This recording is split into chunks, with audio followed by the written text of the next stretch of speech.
Hello everyone, welcome to our YouTube channel the Knowledge गुरु।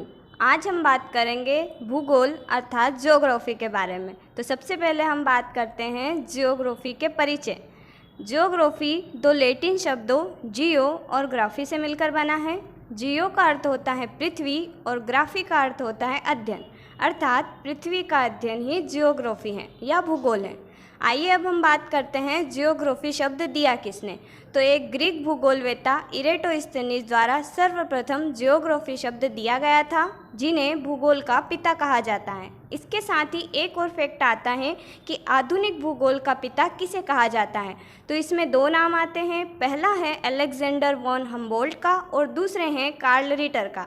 इन दोनों को आधुनिक भूगोल का पिता कहा जाता है। आइए अब हम बात करते हैं भूगोल के अध्ययन में प्रयुक्त होने वाली तकनीकी के बारे में।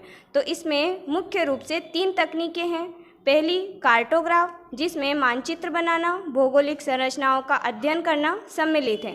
दूसरी तकनीक है गणितीय भूगोल, अर्थात गणना पर आधारित डाटा का कलेक्शन करना और विश्लेषण करना। तीसरी तकनीक है जीटीएस, दूर संवेदन और भौगोलिक सूचना व्यवस्था। दूरस्थ स्थित वस्तुओं की सूचनाओं का आदान प्रदान किया जाता है। आइए अब हम बात करते हैं ब्रह्मांड के बारे में। आकाशगंगाओं के समूह को ब्रह्मांड के नाम से जाना जाता है। आकाशगंगाएं क्या है? असंख्य तारों का समूह आकाशगंगा कहलाता है। जैसे हमारा सूर्य भी एक तारा है, ऐसे असंख्य तारे मिलकर आकाशगंगा का निर्माण होता है और आकाशगंगाओं के समूह से ब्रह्मांड बनता है। अब हम बात करते हैं एस्ट्रोलॉजी और एस्ट्रोनॉमी के बारे में। एस्ट्रोलॉजी, जिसे हिंदी में ज्योतिष शास्त्र कहा जाता है, अर्थात जिसमें ग्रहों नक्षत्रों के आधार पर काल गणना करना एवं भविष्य का अनुमान लगाना। अब बात करते हैं एस्ट्रोनॉमी की। एस्ट्रोनॉमी को हिंदी में खगोल विज्ञान कहा जाता है। ब्रह्मांड का तार्किक अध्ययन, सूर्य, चंद्रमा, तारे एवं अन्य ग्रहों का अध्ययन एस्ट्रोनॉमी कहलाता है। अब हम बात करते हैं ब्रह्मांड की उत्पत्ति से जुड़ी हुई अवधारणाओं के बारे में। तो सबसे पहली अवधारणा है जियोसेंट्रिक। ये थ्योरी मिस्र यूनानी भूगोलवेत्ता क्लॉडियस टोल्मी द्वारा 140 ईस्वी में दी गई थी।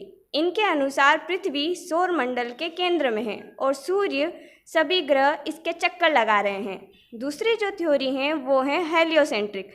पोलैंड निवासी निकोलस कॉर्पनिकस द्वारा 1543 ईस्वी में अपनी बुक डी रिवॉल्यूशन में इसकी अवधारणा की व्याख्या की गई। उन्होंने कहा कि सूर्य सौर मंडल के केंद्र में है और बाकी सभी ग्रह इसके चक्कर लगा रहे हैं। तीसरा नाम आता है ब्रिटेन के सर विलियम फेडरिक का, जिन्होंने 1805 में दूरबीन की सहायता से अंतरिक्ष का अध्ययन किया और बताया कि सूर्य आकाशगंगा का एक अंश मात्र है और ब्रह्मांड में अनेक आकाशगंगाएं हैं। इन सभी विद्वानों से पहले एक भारतीय गणितज्ञ एवं खगोल शास्त्री वराहमिहिर ने 6ठी शताब्दी में इस तथ्य की व्याख्या की थी कि चंद्रमा पृथ्वी का चक्कर लगा रहा है और पृथ्वी सूर्य का। ऐसा माना जाता है कि वराहमिहिर का जन्म मध्य प्रदेश के उज्जैन के निकट कायथा में हुआ था। इन्होंने अपनी रचनाओं में खगोल शास्त्र एवं त्रिकोणमिति से संबंधित अनेक सूत्र दिए। इनकी कुछ प्रमुख रचनाएं हैं पंच सिद्धांतिका, बृहद जातकम, लघु जातकम और रहस्य संहिता। अब हम जानेंगे ब्रह्मांड की उत्पत्ति कैसे हुई। तो इस संबंध में मुख्य रूप से 4 सिद्धांत दिए गए। पहला जो सिद्धांत है वो है साम्यावस्था सिद्धांत, जिसे थॉमस गोल्ड और हरमन बोंडी द्वारा दिया गया था। दूसरा सिद्धांत है दोलन सिद्धांत, जिसे एलन संडेस द्वारा दिया गया था। तीसरा सिद्धांत स्फीति सिद्धांत है, जिसे एलन गुथ ने दिया। और चौथा सबसे महत्वपूर्ण एवं विश्वसनीय सिद्धांत है बिग बैंग सिद्धांत या महाविस्फोट सिद्धांत, जिसे जॉर्ज लेमेंटर द्वारा दिया गया। बिग बैंग सिद्धांत सबसे महत्वपूर्ण एवं विश्वसनीय सिद्धांत है। इसके बारे में हम अगले लेक्चर में पढ़ेंगे। अगर आपको हमारा ये वीडियो पसंद आता है तो लाइक, शेयर और सब्सक्राइब ज़रूर कीजिए। और अधिक जानकारी के लिए आप हमारे Facebook page the Knowledge Guru institute से भी जुड़ सकते हैं। इसके साथ ही आप इंस्टाग्राम पर भी द नॉलेज गुरु क्लासेस को ज्वाइन कर सकते हैं।